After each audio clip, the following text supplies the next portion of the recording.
guys for coming tonight. And this topic, we're calling focus. And what I really want to do is take a look at the topic of ADHD from a different perspective, because this is something we're seeing come around more and more, and we're seeing the kids and even adults coming into our office, and it's something that they're struggling with on different levels, because I know ADHD can affect a lot of different groups, and there's different ways to approach it. So we're going to talk a little bit about what we're seeing today, and then some different views on it, and different ways that we can approach it without putting them on a bunch of drugs and seeing some of those side effects.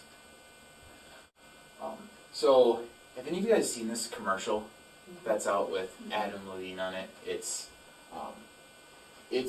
a pharmaceutical ad, actually, and it's the new ADHD ad that you're seeing all over TV. And their tagline is, "It's your ADHD, own it." So basically, they're trying to get you to own your diagnosis, and it goes on to this big thing about how you should go to their website, even if it's not something you're struggling with, to take their survey to see if you might need drugs to improve your life. And that one drives me absolutely insane, and I just probably lost a lot of respect for Adam Levine. it caused me to throw my TV out the window at some point. But this is the trend that we're seeing, and it used to be driven that pharmaceutical companies, they would approach medical doctors to push their drugs, and this is the trend we're seeing is that's not a successful model for them anymore. So they're approaching a consumer. So you can go online and self-diagnose yourself, or you can diagnose yourself, then you can go in and demand the drug that you're looking for, and they're seeing a push from the consumer, and that's their new target audience. But there's a lot of problems behind the way this is being approached, so we're going to talk a little bit about that. And I want to start with our why and the reason why we're doing it. And if you've been around our clinic at all, we're really committed to families and kids, because we want to build a better future, and we want to build a better future for you guys and your kids and your families, and ultimately our community. And that starts at kind of the foundational level. So the reason why we're doing this is so we can start making a bigger impact. I know chiropractic impacted my life, if you've heard my story at all, and that's what we want to turn around and do for others. So that's why we're here. That's why we're staying open late doing the workshop, is because we want to get the information out there so parents and teachers and all these different people can make the right decisions or make informed decisions. And when we look at living with ADHD, I know there's a lot of different components. And even with ADHD, there's different components. You'll hear kind of the drug component. I know there's different therapies and things out there. So we're going to view it from a couple different perspectives. But I know ADHD is one of those things that it affects more than just the child. I know it affects the child huge, because they can't focus, they have trouble in school. There's all these different aspects for that individual. But it also affects the parents. If you guys have active kids, you probably know what that's like, and it affects the teachers too, and that's why you're seeing an educational side of this, because if you have active kids that are running all over, try having 30 of them. We have a lot of preschool teachers and different teachers that come into our office, and it's pretty easy to tell where their stress level's at. So it affects a lot of different people. But masking the symptom and depriving that kid of finding the cause of the problem isn't actually helping anybody. Because that's the main trend we're seeing now, is everybody wants to find a way to mask the symptom. If you can calm them down, they think it's helping the problem, but really it's not getting to the cause. Because if you see all these advertisements, nobody brings up the cause. They're all looking at the effects. And we want them to reach their potential. If you look at parents, you want your kids to reach their potential. You want to see them make an impact. Teachers, that's the whole point of becoming a teacher, is the reward of seeing people hit their potential. And we want to do that while maintaining who they are. Because the scary thing we're seeing now is they keep putting them on more and more drugs, and at some point it's not the same kid anymore. And that's a really sad thing, because then it's just like watching a zombie walker. They don't have the same personality. When you start seeing personality changes, then there's a problem, and we need to look at something different. And if you look at the ad with Adam Levine, and if you see these commercials on, there's a lot of different problems with the way that they're approaching it. One of them is they're trying to get you to own your label or your diagnosis. When you own your diagnosis, then they basically have a customer for life. And my argument is that you shouldn't let that define you. You shouldn't be known as someone who has ADHD or someone who has asthma. It seems like we're looking for a label or something to attach ourselves to, because if we attach what's going on to a label, then we look at it as something that we can't change. And I think that we can go beyond that. And when we start looking at ADHD deeper, you're going to see that. It's not every kid with ADHD is the same. It's all different. And there's a wide range. And based on what the actual problem is, we have to care for them differently. And then trying to get you to go and fill out a survey whether something's bothering you or not to see if you fit a drug just doesn't make sense. Even in their own model, it doesn't make sense. Because if the whole point of the drug is to mask a symptom, you shouldn't need to take it even if there's no symptom there. But that's their model. And through the whole commercial, they never mention a cause.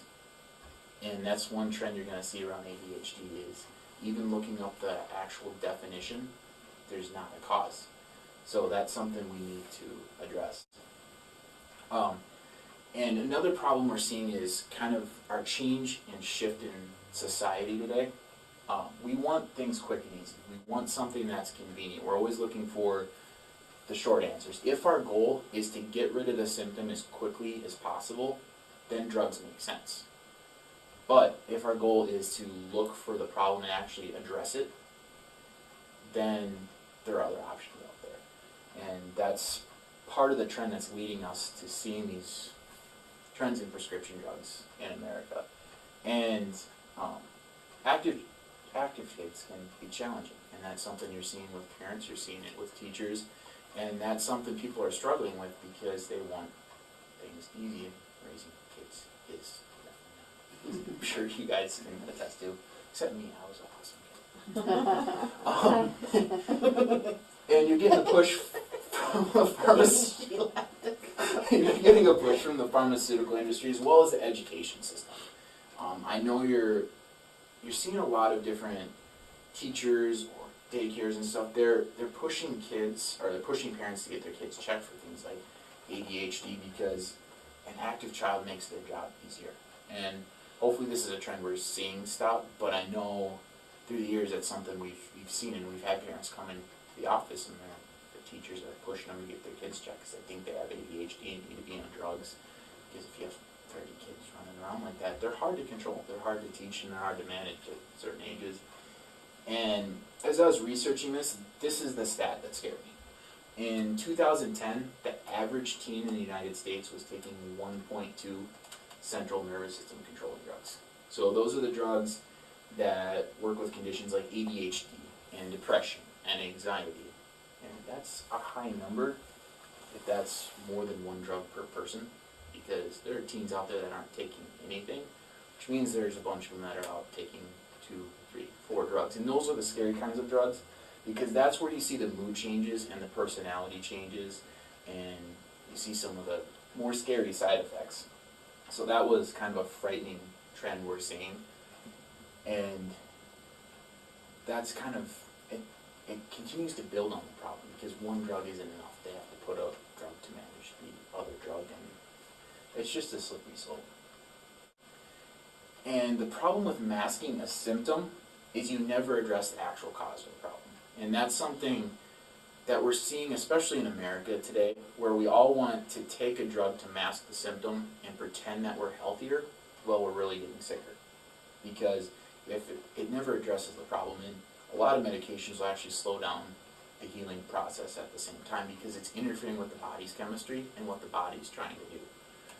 And these are just some of the side effects that are advertised for these drugs. And when you start dealing with insomnia and hallucinations and seizures, and you're getting into some scary stuff, and we see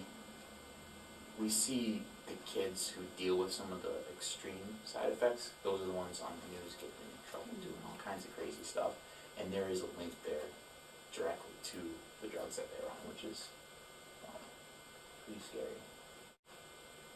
So when we look at what ADHD actually is, ADHD is attention deficit hyperactivity disorder. ADD is going to be without the hyperactivity part. And if you look up the definition for ADHD, it says it's a problem of not being able to focus, being overactive, not being able to control behavior, or a combination of these. And it kind of narrows it down into having to have three things in order to be diagnosed with ADHD: inattentiveness, hyperactivity, and impulsivity. But if you read the definition itself, there is no actual cause listed. All you have to do is have certain symptoms that line up. It never mentions what causes those symptoms to take place. Some diagnoses you'll see, they'll include a cause, and they'll talk specifically about it. But ADHD, you'll see you can have 5 kids with ADHD, but none of them are the same. They just have 3 symptoms in common, and that's what they can diagnose with. And we all want to find a way to quiet those lists of symptoms. Now, I read an article, this came out last week in Time magazine, and it's by a medical doctor, and he had this quote at the top of the article, and this is something I'm going to see if we can post on our Facebook page if you guys want to actually see the link to it. But he said, the article's called ADHD Does Not Exist, and he's not saying that those symptoms don't exist, but his argument is that of all the people he sees over his career, there's about 20 different underlying problems he sees that all overlap, and kids are given the label of having ADHD. Well, really, it can be contributed to or attributed to several different problems. And by putting them on drugs or getting them hooked on stimulants based just on their symptoms, you're not addressing any of those 20 causes. And his argument is that we need to start looking at those different underlying problems that can happen and dealing with those rather than just masking the symptoms that have in common. So he's not saying it doesn't exist, he's saying we have to dive deeper and figure out what of these many causes could be the underlying thing. And if you address the cause of a problem and the symptoms go away, was it really ADHD? You know what I mean? Or was it something else? Was it the actual cause? So that's the danger of having a diagnosis without a cause behind it, because it's always caused by something else. So we're going to look at ADHD from a different perspective. There are several different sides of it, and we're hit with one side in society huge. And when you look at health, there's foundationally 2 different ways to view health. The way we're used to is called the outside-in perspective, and that's looking at disease or problems as something that comes from the outside and something that should be treated from the outside. So that's our model of germs cause disease, or bacteria, or the virus. Something from the outside enters your body and causes you to get sick, or causes you to not function right. And we look for an outside solution. So we look for drugs or something to take or something to put in us to fix the problem. We're going to look at it from a different perspective. We're going to look at it from the inside-out perspective. And this ties into chiropractic's philosophy a little bit. That's why you see us viewing things a little differently than what allopathic society is used to. We're going to look at it from the inside out. And that's, chiropractic looks at health from the inside out. Our bodies are intelligent. We are designed to be healthy. We have everything within us we need to be healthy. Our body can produce any chemical we need. And true health comes from the inside as long as there's nothing interfering with the body's ability to express it. And when we're looking at solutions to problems, we kind of look at it the same way. If our body is designed to express health, we want to find what's interfering with its ability to do that and remove that and let it be healthy. And we're going to kind of look at the nervous system and look at ADHD from that perspective and that model. So looking at your nervous system, we all have the same amount of input from the environment.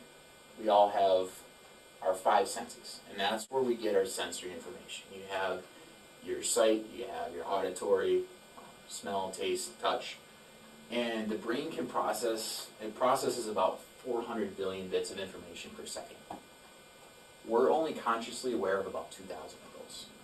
So it comes down to our body's ability to filter the information that's coming in. It's how our nervous system reacts to it. And some of us get consciously more information than others. And that's where we want to look at why. Why are some of our nervous systems functioning more efficiently? And why do some people get bombarded with all this information? Because if you look at kids, imagine if you even doubled the amount of information you get thrown at you. You're having to deal and consciously sort through all these different things. It's no wonder you can't focus on something. And we want to break that down a little bit and look at the different areas that they struggle with. So I'm going to show you something. It's called the safety pin cycle. This is something within chiropractic that we use to kind of show how the nervous system works. And I'll show you why it's called the safety pin cycle. But your nervous system is really complex, which I had to spend 8 years touching it before they let me touch it one. But this kind of simplifies it down and is going to take a look at how it works and where we're running into problems. So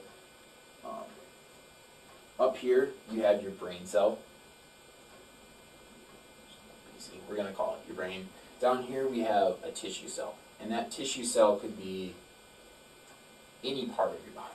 Let's say it could be your ankle or your arm, or it could be your heart or your lungs. Any tissue cell, because every single tissue organ in the organ system is under control of your nervous system. And we have your brain. It sends messages down to the tissue cell. And then the brain also receives messages back. So it can know what's going on and change its message and kind of adapt as we're going through life. That's why they call it the safety pin cycle, because it ends up looking like a safety pin. And what can occur is what we're looking for, what chiropractors are trying to find, which is the subluxation. A subluxation is when one of the spinal bones or vertebra, it moves out of position and starts interfering with the nervous system. Your nervous system is your body's communication system. It's how your brain runs everything else in your body. You have your brain up here, sends messages down through your spine, out to the nerves, to every tissue organ system, and those are what send messages back up to the brain. When we start seeing stress on the nervous system, the body can't communicate right, and then in turn the tissue cell doesn't function the way it's supposed to, and then we can start to see symptoms and different things develop. So these subluxations can take place, and what happens is you have an open safety pin. So all of a sudden, the right message isn't getting back up to the brain. So this side here is what they call the efferent side. That's kind of the motor functions. And that's how your body, that's how the tissue cell functions. This side is the afferent side. That's all your sensory information. So when you're looking at how efficiently the brain gets the information coming in, we're looking at this side. And we can see a breakdown of that communication, and the brain isn't getting the message efficiently. And it gets part of the message, or gets bombarded with certain parts, and that's where you can see the brain overloaded with sensory information. So there is a neurological component to it, and that's something that we can help with and address. I know we personally see quite a few kids with ADHD, and there's certain trends that we'll see in areas in their spine that have nerve interference where the brain isn't getting the efficient message that it needs to, and they see great results with that. So there is that component. But just from a basic perspective, that's how your nervous system works. And we can have a breakdown of communication where if there's interference to the nerve that runs your arm, let's say, most people have numbness, tingling, and pretty soon the muscles of their arm don't work. Same thing can happen on the other side too. We can have a breakdown in the sensory information that's going to the brain, and it's not going to work the way it's supposed to. So why we're seeing this? There's kind of 3 different stresses overall that you'll see impacting the body that can lead to problems like the subluxation. And we break them down. We call them the 3 T's in chiropractic: traumas, toxins, and thoughts. So you have physical stress, chemical stress, and mental stress. And all three of those play a role in the body. And when we're looking at kids, we tend to think that kids have it easy, but they face the same levels of stresses. They're just different types of stresses. And when we're looking at traumas with kids, that's kind of the obvious one. Because with kids, you have the birth process itself. It starts from day one. The birth process is the most traumatic event on the spine, usually in the first 10 years of life, because there's so much pulling and twisting. And that's a big one we see with ADHD, because a big part of the nervous system that we see affected is this top area of the neck. That's where the brain gets a lot of the sensory information. So if you pull and twist on that, we'll see problems start early on. And then with kids, they're sitting in car seats and then they learn how to walk. And if you've ever watched a kid learn how to walk, I think they fall down an average of like 30 times a day or something. And then they're jumping off things and beating each other up. And you kind of see this effect. And the big thing now is our spines are meant to move. And kids nowadays, we're not seeing them running around like they used to.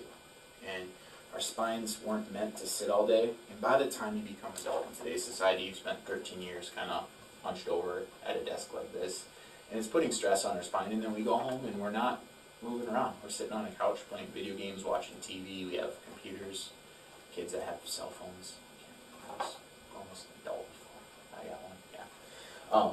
But we're just seeing those changes in the types of stresses that they're facing versus kids 30 years ago. And we're seeing a shift with the nervous system as well. Toxins, if you look at the food that we put into our bodies today, all these man-made, high preservative, high inflammatory foods, what you put into your body ultimately becomes the material your body uses to make the cells.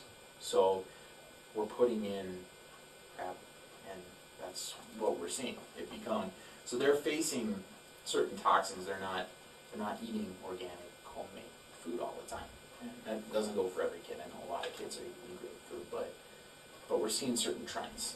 And some of the preservatives that are in foods today actually are linked as neurotoxins and can affect the nervous system. And then the mental stress. And there have been a lot of studies on this. And kids these days are facing a different level of mental stress than kids 20, 30, 40 years ago are facing.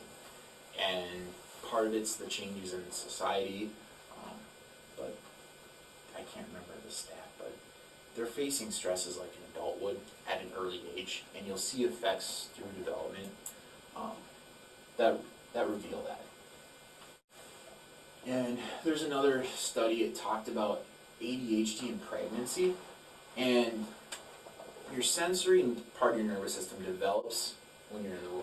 And we're going to take a look at how it develops. It develops in a certain order, and what we see is when some of the stresses or interference hit during that process, depending on where it hits during that process, the kid has different problems focusing in different areas. And one thing they linked, though, is that acetaminophen used during pregnancy and that chemical stress on the fetus can actually lead to an increase in likelihood of ADHD because it affects how the nervous system is developing. And that one is, I think there's a link to that on our Facebook page. But so we can have different levels during pregnancy. You can have subluxation during pregnancy, so interference to the mom's nervous system. You can have certain chemicals putting into the body. I know ultrasounds, they've shown a link there too, where if you get past a certain amount of ultrasounds, they can see sensory changes in the baby. I mean, if you're in a pool of water and you put sound waves in, there is an effect of them. And ultrasounds do have a place, and they've saved a lot of lives. But at a certain point, parents are doing it for kind of luxury purposes. They're doing it because they want to see it, and there's not an emergency type situation that requires it. And once you do so many of them in a row, you do start seeing effects. And then there's certain other neurotoxins that we put into the body. That's a whole other conversation I'm not going to dive into today. But we're seeing a lot of different levels of stresses, even as the baby's developing. So this is kind of how our nervous system, our sensory system develops. You start by developing the sense of movement or touch, and then it develops the auditory, and then the visual. And this is going to be important because people who struggle with ADHD, there's different types. Some people struggle because they can't focus because of the visual part. Some people struggle with the auditory part, and some people struggle with the touch part. And it ties back to where the problem occurred during development, and depending on where that is, we are going to take a look at it differently. So there can be problems in each of the 3 different areas, and masking the overall symptom and clouding it under one thing isn't really the answer. We want to figure out where the problem lies. And we want to look at what we can do about it. So there's kind of 2 different answers out there, depending on how we're looking at health and how we're looking at the body. The outside-in answer is easy. If it's something that happens from the inside out, or drugs is the easy answer. If that's your goal, is to find the symptom, get rid of it as quickly as possible, then drugs logically make sense in that paradigm. Because you can take an Advil and get past something faster than I can help you with it. But if you want to look at the problem and you want to look at why the body isn't expressing health, then what I do makes sense. Then chiropractic makes sense when we're talking about finding the cause of the problem and actually getting to the root of it. And yeah, if masking the symptom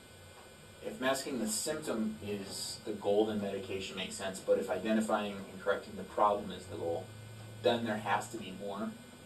And that's getting into the idea that the symptom and the problem are 2 separate things. You see that a lot of times in here. And there's kind of extreme cases in health where you can see that too. Over half the people that dropped dead of a heart attack had no symptoms prior to that heart attack. Or if you look at people with high blood pressure or cancer, the symptom and the problem can be 2 different things. The symptom is a body signal. It's your body giving you kind of a warning sign that there's something going on.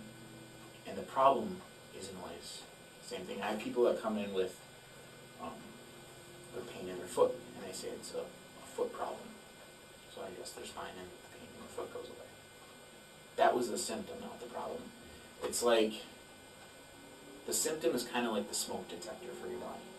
It's going to go off and let you know that there's something going on, and it's going to point back to the problem, but they are two separate things. And we want to look at them separately. And you're more than a diagnosis or a label, and there are things that we can do to help, and there's also things I know that I can give you and that other people can give you at home that are going to help address the actual underlying problem. Because that's what we want to get to. Because if we can address the problem, then kids can grow up and develop optimally the way that they're supposed to, and they can start reaching their potential without having to worry about taking all these drugs and living with the problem. So this is how chiropractic can help. We talked about the subluxation. Yes, I don't know how I can help, but that's what we do, is we remove the interference so that the body can heal and function the way that it's supposed to. That's the goal of chiropractic. And that's what we want. We want you to be able to reach your full health potential. And that is how we accomplish that. And it's not something where you're not going to see me give you anything to take. You're not going to see me take away anything. We're going to work with what's there and remove any interference from the nervous system, because when the body can communicate, it can function, and you don't have to think about it. So, chiropractic and kids. I know this is a confusing topic for a lot of people, and the adjustment is different with kids. It's a lot lighter. Sometimes it's just putting pressure in a certain area, but we see pretty awesome changes with kids. And we don't check kids because there's a symptom or there's a problem. People think that you have to have back pain to get checked. No, we check them because we want them to grow up and develop the way that they're supposed to. We want them to have a better future. And when you're looking at different aspects of health and taking care of a problem, just about everything has some sort of side effect. And the beautiful thing about chiropractic is there really isn't a side effect.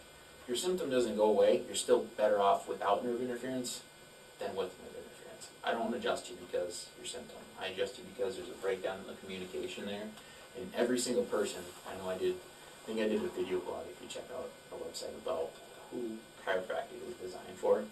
And I looked at different cases, and you have people that come in with extreme symptoms, and chiropractic can help them because they're better off without nerve interference than with it. And then you see people come in with no symptoms at all, but their body still functions better without nerve interference. So that's why they get checked. Getting adjusted and getting checked are two different things. We check your spine. If we don't find anything, we're not going to adjust you. We have people that come in and we'll check them, and we don't need to adjust them that day, which is awesome at that point. But that's why we check it. That's why we stress that. And then there's things that you can do without drugs. And once you're free from subluxation and nerve interference, that's kind of the foundational aspect, because your body can't reset, and that sensory information is not going to work right as long as there's interference there. But once we get that foundation, there's different things that we can focus on depending on what the problem is. So kids who have the tactile problem, the movement, or the kind of feeling sensation, there's different things that you can do as they're learning that help. And sometimes it's giving them something with texture to play with in their hand while they're sitting in school. That sensory information is enough to calm the nervous system down so they can focus. Some people, you can put a vest on them or something weighted, so the body's getting this information that it's lacking, and then they can focus. When there's auditory things, there's certain speech or auditory exercises or games that you can play that helps kind of rewire that part of their sensory nervous system and allows them to focus. Same thing with visual. There's different exercises, but it's identifying the problem and where it's coming from. A lot of times, if we work on this foundational part, we'll see things get back on track, because the body is self-healing and self-regulating. If you remove the interference, it's gonna kind of rewire itself to work properly. And if not, there's other things beyond the drugs that can actually kind of retrain the body into working right without having to mask the symptom from it. And we talked about who chiropractic's designed for. There's a perception out there that it's for back pain and neck pain and headaches, because quite frankly, it's chiropractic's fault. And that's the message we're putting out there, and that's what we see come in. But when you actually learn about chiropractic, it's really not designed just for people who want to get their health back. It's for people who want to keep it. I get my spine checked weekly, and it's not because I have a symptom, but it's because I want to maintain my health. I want to start reaching areas where my body's able to function better and able to express health at my fullest potential. And that's why I stress people getting checked regularly, not because there's a problem, but we want to keep your body expressing to its fullest potential. So who's chiropractic designed for? Anybody with a spine, basically. That's my one requirement. And that's why we stress that families who want to reach their true health potential, they should get their spines checked. And if we don't find something, we're not going to adjust it. But chiropractics help probably millions of kids. There's thousands out there that have benefited with ADHD or ADD or different problems like that from chiropractic, and we have several within our own office, which is really awesome. So RY, so that's actually me up there back when I had tons of curls and was blonde.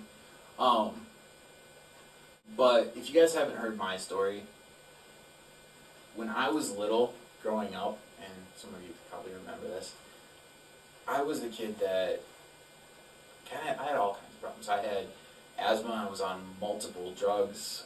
I was allergic to everything, and I started getting my spine checked when I was 13. So it wasn't a quick change, but over time, getting pressure off my nervous system, my body was able to heal and function the way it was supposed to, and it impacted me to the point where I wanted to become a chiropractor. And I didn't go in because of those problems. I came in because I had back pain and all that kind of stuff.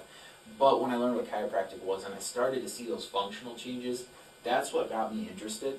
And now I take nothing. I think the last prescription drug I took was 2005. So 9 years. And I'm seeing my body adapt to the stresses better, so I'm not allergic to everything anymore. And we're seeing a lot of those changes, and that is what caused me to want to have a similar impact. That's why we see families and we see kids, and we want to make the same impact for them, because if we catch things now, they're not going to grow up and develop the same problems that we're seeing adults face today. We want to make our future better, and that's really what chiropractic's about, is a better future. It's not about your back pain and your neck pain. It's a better future for you and your kids and your family, and that's what we're striving for. And I know a piece of accomplishing that is having a nervous system and a body that's going to function the way it was designed to. And that's why we're here. And that's really what the next step is, because we want to build a foundation. And there's a lot of different aspects to your health, and there's different things that you can do to make healthy lifestyle choices. And there's exercise, and there's nutrition, and there's parts that you play. But without that foundation, you don't get the full effect of those. Because you see people eating healthy or doing healthy things, and it's not what you eat, it's what you can absorb. If we get your nervous system and your body working right, you're going to be able to take advantage of all the healthy foods.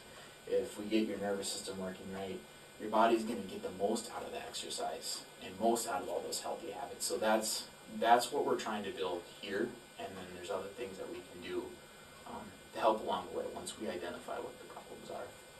So, any questions? I just threw a whole bunch of information at you. So I'm drinking out of a fire hose.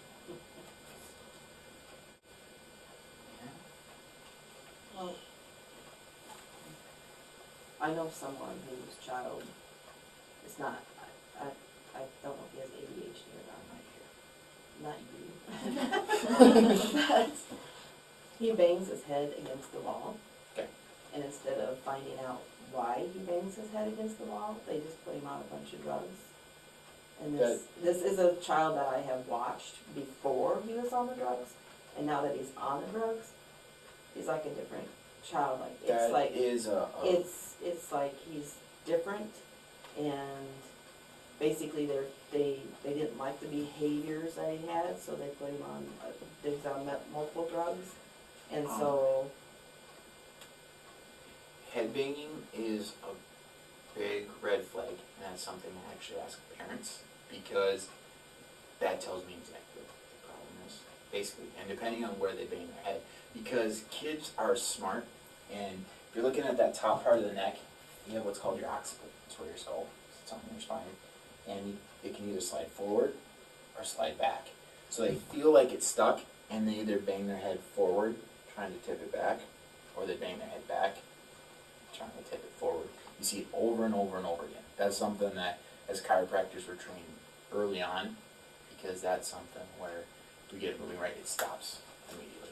is it irritating? Is that why they have the feeling that they want to bang their head? Yeah, because there's all this pressure, and that's where the brainstem comes out, and there's a lot of nerve interference up there, but they can sense that it's not moving right, so they'll bang their head back, and it's always in the opposite direction of it being stuck.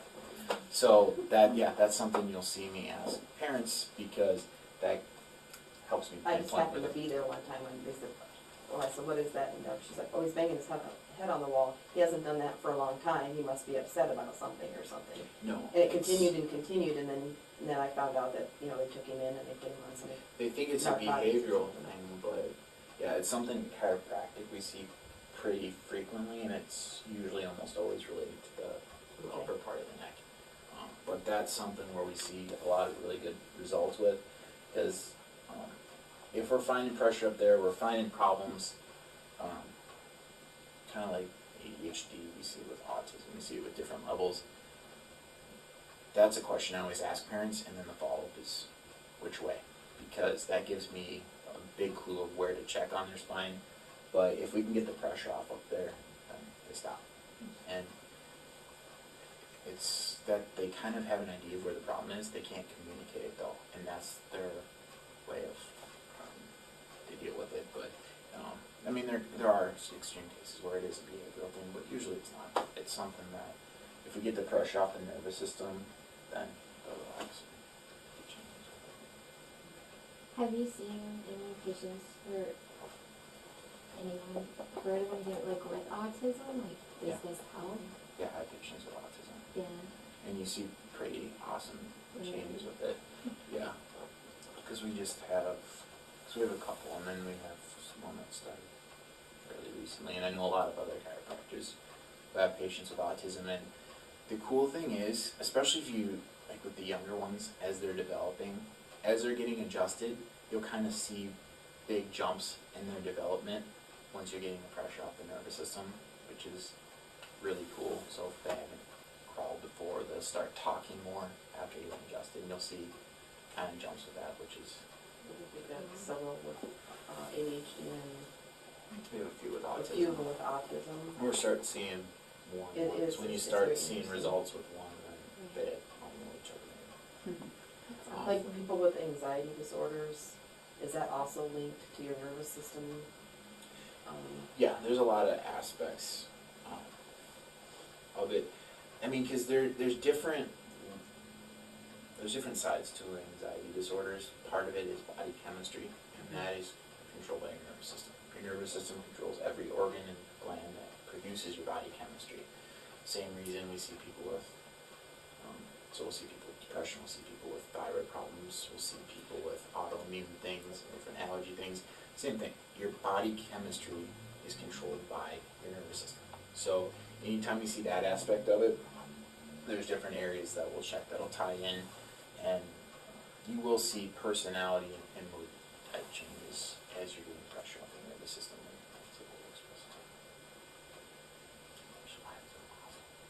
I'm in a weird. I've been here for 12 hours. Anything else?